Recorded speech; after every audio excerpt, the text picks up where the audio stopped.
I'm not going to sing this time. You know, real quick here, a couple of things we were going to talk about. I told my main man here that we mentioned that. He wanted to know a little bit more about the Gentrys besides the wrestling part of it. The Gentrys, we started in 1965 out of Treadwell High School, a little band we put together to kind of kill time, make a little bit of money on the side, but go to study hall in our 7th period class. And there was a show coming through called Ted Mack's Original Amateur Hour. And if you won that show, you got a chance to go down to Miami Beach, Florida, and appear on that particular show. Well, we won the local talent contest in Memphis, went to Jackson, Tennessee. They put us on a train and went all the way down to Miami.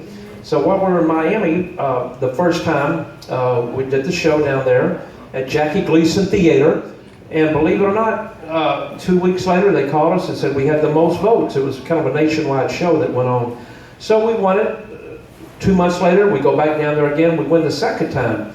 Well, while we were down there for like 3 or 4 days. Well, every day, nothing to do that much. We'd go to the beach and stuff, but before we rehearsed that night.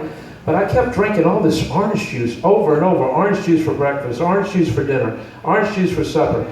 And all of a sudden, we're getting ready to go on this big show, and my damn faces broke out all over from drinking too much orange juice that had all this citric acid in it. And I couldn't believe it, so I had double makeup on the darn thing. After that, my orange juice days were over. But we won the second time on the show.